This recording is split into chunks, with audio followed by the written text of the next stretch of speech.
Je crois que, de la façon dont j'ai été élevé, tout le monde a toujours été contre moi. Ils ne m'ont jamais fait sentir que j'étais le bienvenu. Ils n'ont jamais cru en moi. Je me suis construit tout seul et je me suis rendu plus fort, mentalement. Et le reste a suivi. Aujourd'hui, on va écouter l'une des vidéos les plus motivantes de Zlatan Ibrahimovic. Souvent, les gens le considèrent comme un joueur qui est arrogant. Et dans cette vidéo, il va nous expliquer pourquoi les gens le disent qu'il est arrogant. Et vous aussi, après avoir regardé cette vidéo, je peux vous garantir que vous allez plus s'en foutre de ce que les gens vont dire de vous. Vous allez oser vivre la vie qui vous inspire. Alors, regardez la vidéo jusqu'à la fin. Je suis une personne normale. Les gens ont cette image de moi que je suis un mauvais garçon, que je suis ceci, que je suis cela. Les gens sont curieux à mon sujet.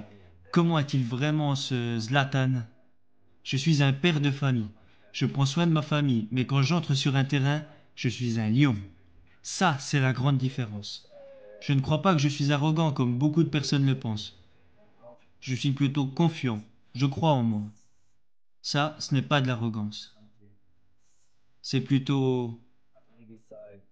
Je pense que c'est plutôt comme une force individuelle chez l'être humain. J'ai confiance, je crois en moi et j'ai cette vision. Et je fais tout ce que je peux en travaillant dur pour la réaliser. Je ne pense pas que c'est de l'arrogance.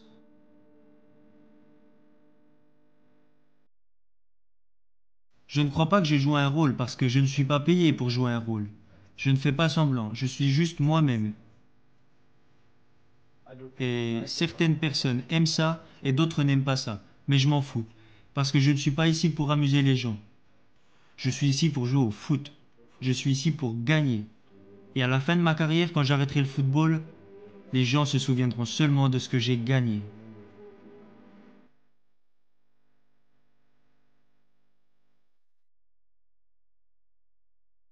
Je pense que c'est de la confiance en soi. Si vous croyez en ce que vous faites et que vous persistez, quand j'étais jeune, il y avait beaucoup de personnes qui me disaient tu dois t'adapter aux autres, tu dois être comme les autres. Je les écoutais mais je ne suivais pas toujours leurs conseils. Je prenais ça à l'intérieur. Difficile de dire que j'écoutais mais je faisais mon propre truc. J'ai continué de faire ça à ma façon et j'ai cru en moi. Ils vous jugent avant même que vous veniez et ils ne vous connaissent même pas. Et ça, c'était sur le terrain et en dehors du terrain.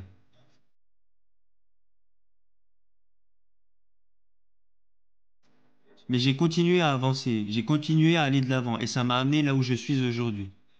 La confiance en soi et croire en ce que vous faites. Ça, je pense que c'est l'objectif ultime. S'ils peuvent le faire, je peux le faire.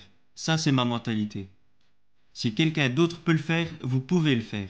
Et je me disais à moi-même, je le ferai, et je le ferai mieux. J'essaye de... Quand je fais quelque chose, je veux être le meilleur. Je ne serai pas heureux en étant le deuxième, le troisième ou le quatrième. Je ne le serai pas. Mon aspiration est d'être au-dessus de tous les autres. Et c'est dans tout ce que je fais, dans mes projets, dans mon football. Et une autre chose est que, quoi que les autres disent, ce n'est pas important.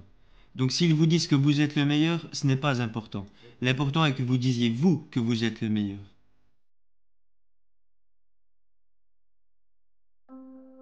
Si vous voulez que je sois le mauvais garçon, alors je serai le mauvais garçon.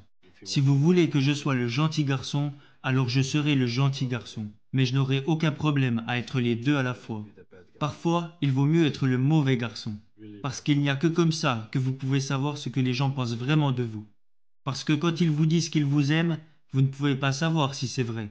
Alors que quand ils vous disent qu'ils vous détestent, là, vous savez qu'ils vous détestent vraiment. Mais moi, je fais en sorte que mes détracteurs deviennent mes fans. Ça, c'est mon problème. Alors, j'ai besoin de plus de détracteurs. Les gens pensent que je veux attirer l'attention, mais ce n'est pas important pour moi, car si vous êtes bon de ce que vous faites, le reste vient tout seul.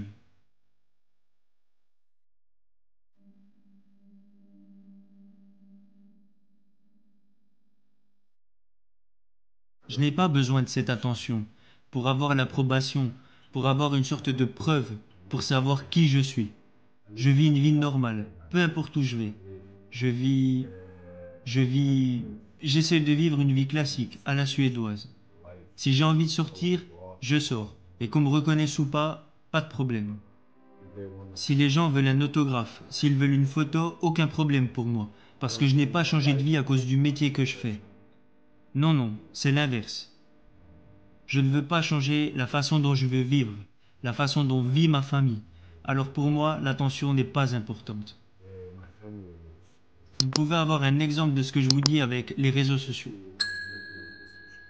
Je ne suis même pas actif dessus, parce que je ne vis pas ma vie à travers les réseaux sociaux, comme le font beaucoup de joueurs. Ils veulent avoir cette attention, et ils en ont besoin. Moi, mon attention est focalisée sur la manière dont je joue.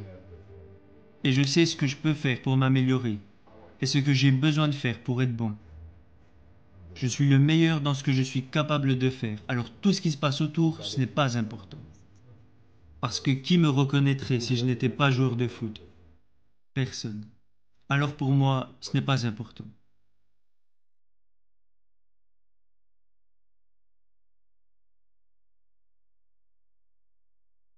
Pourquoi Mourinho est-il si spécial? Je dirais que c'est parce que premièrement c'est un gagnant. Il a cette mentalité de gagnant. Il fait tout pour gagner. Il connaît le football, il lit bien le jeu. Il ne manipule pas le jeu, mais les esprits de ses propres joueurs. Je me souviens la première fois qu'il est arrivé dans le vestiaire de l'Inter, tout le monde voulait se donner à 200%. Mais pas pour l'équipe, pas pour le club, pour lui. Et c'est ça pour moi qui le rend très spécial. Parce que quand il est sorti du vestiaire la première fois pour un gros match, il dégageait quelque chose de spécial. Pas comme un coach plus classique. Je me souviens de Capello. Capello était dur, il était discipliné, il était respecté. Mourinho avait ça, mais il apportait quelque chose en plus. Le caractère. Il a un caractère très différent. Il avait cette façon de s'exprimer. Il était confiant. Il n'était pas arrogant parce que les gens disent de moi également que je suis arrogant. Mais moi, je n'appelle pas ça être arrogant. J'appelle ça être confiant.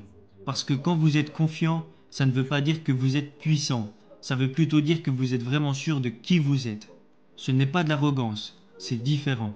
Les ignorants appellent ça de l'arrogance, les intelligents appellent ça de la confiance.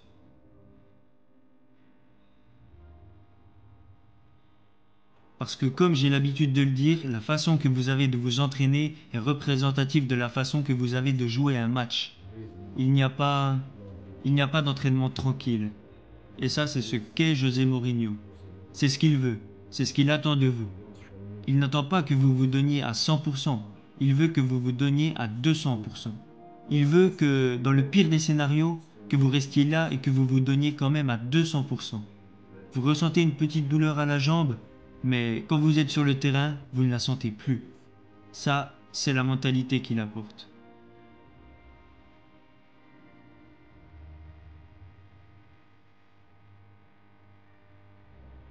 Et ça, c'est également ce en quoi je crois, et ce que je m'efforce d'apporter. Parce que je peux vous donner un exemple. Avant que je me blesse, je n'avais pas manqué un entraînement. Je n'avais pas manqué un match parce que je voulais être présent. Je me sentais investi.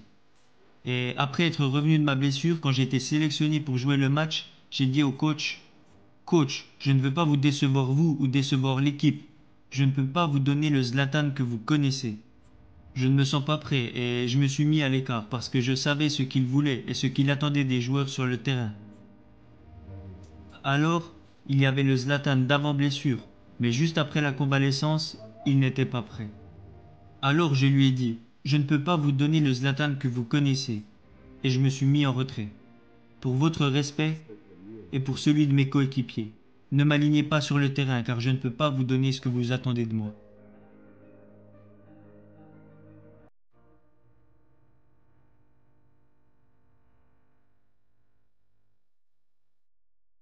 Je crois que de la façon dont j'ai été élevé, tout le monde a toujours été contre moi. Ils ne m'ont jamais fait sentir que j'étais le bienvenu. Ils n'ont jamais cru en moi. Je me suis construit tout seul et je me suis rendu plus fort, mentalement. Et le reste a suivi.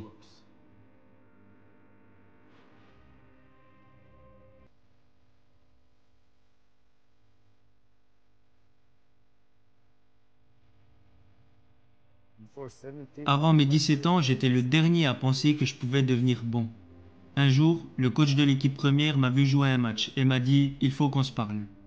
Je lui ai répondu, ok, qu'est-ce que j'ai fait de mal cette fois? Parce qu'à chaque fois qu'on voulait me voir, c'était pour parler de mes problèmes de discipline. Il m'a dit, à partir de lundi, tu commences à t'entraîner avec l'équipe première. À partir de ce moment, j'étais considéré pas comme le plus grand talent car j'avais été le dernier à avoir intégré l'équipe, à celui qui passe devant tout le monde pour aller jouer avec l'équipe première. Et j'étais genre, ok. J'étais surpris et je ne voulais pas trop lui répondre car si je m'étais mis à lui poser des questions, il aurait pu se mettre à changer d'avis. J'ai dit, ok, on se voit lundi. Quand ils m'ont vu jouer, ils ont vu un joueur qui était différent des autres. C'était très agréable et en même temps c'était comme, j'ai une opportunité de faire quelque chose de bien. Je me disais, mon avenir est entre mes mains. Alors, si je veux devenir quelqu'un que je pense être capable de devenir, alors je dois m'entraîner dur. C'était ma mentalité. J'aime m'entraîner dur. Vous pouvez avoir du talent, mais le talent ne fait pas tout.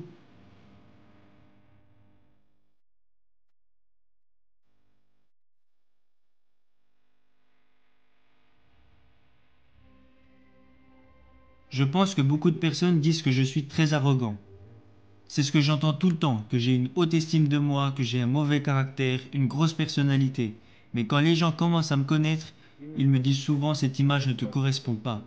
Vous ne devriez jamais juger une personne si vous ne la connaissez pas, car ça peut être très dangereux.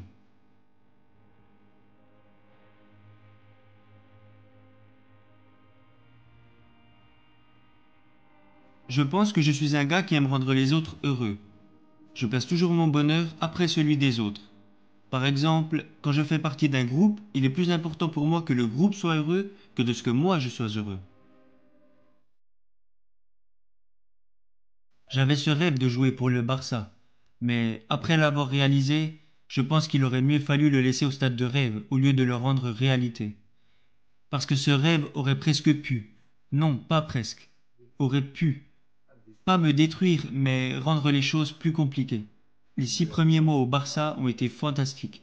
J'y ai vécu de très bons moments, et j'avais de très bonnes relations avec Guardiola. Je voulais apprendre le jeu à la barcelonaise, et tout se passait bien pendant les 6 premiers mois. Après ça, quelque chose s'est passé, et je ne sais toujours pas à l'heure d'aujourd'hui ce que c'était. Et je ne le saurai peut-être jamais. Si quelqu'un a un problème avec moi, il devrait venir m'en parler pour qu'on puisse le résoudre. Peu importe ce qu'est le problème, le résoudre comme des hommes. C'était ridicule de ne plus m'adresser la parole alors que j'attendais des réponses. À ce moment-là, je n'étais plus heureux. Et là, je me suis dit, je dois prendre une décision. Soit je reste et on gagne tout, mais je ne serai pas heureux, ou soit je pars. Et c'est ce qui s'est passé. Je suis parti au Milan et mon plaisir de jouer au foot est revenu. On a bien travaillé cette saison-là et on a gagné le Scudetto et la Supercoupe. Tout le monde prenait un plaisir incroyable à jouer et les gens étaient contents que moi, je joue pour eux. Maintenant, je pense que vous avez appris la différence entre être arrogant et être confiant. Souvent, la majeure partie des gens, on les considère comme des gens qui sont arrogants. Mais ce n'est pas de l'arrogance, c'est de la confiance en soi. C'est le cas aussi de Cristiano Ronaldo. Cristiano Ronaldo, il y a beaucoup de personnes qui le considèrent comme un joueur qui est arrogant. Mais non, non. Il n'est pas arrogant, mais c'est un joueur qui a tout simplement la confiance en soi. Et ce qui pousse ces joueurs à agir de ces manières, c'est parce que tout simplement, des fois, ils ont vécu des moments difficiles, ou bien ils veulent prouver quelque chose, ou bien tout simplement, ils veulent aider leur famille, leur nation, ainsi de suite. C'est ce qui les pousse à avoir certains comportements. En tout cas, arrêtez de juger les gens parce que tout simplement, ils ont certains comportements. Il faut essayer de comprendre ce qui les motive. Et pour les gens qui ne me connaissent pas, je suis Ibrahim Faye, coach en développement personnel. Dans ma chaîne, je parle de l'entrepreneuriat, de l'investissement et surtout du développement personnel. Si ces thématiques vous intéressent, je vous invite à vous abonner, d'activer la cloche de notification et on avance ensemble. Merci.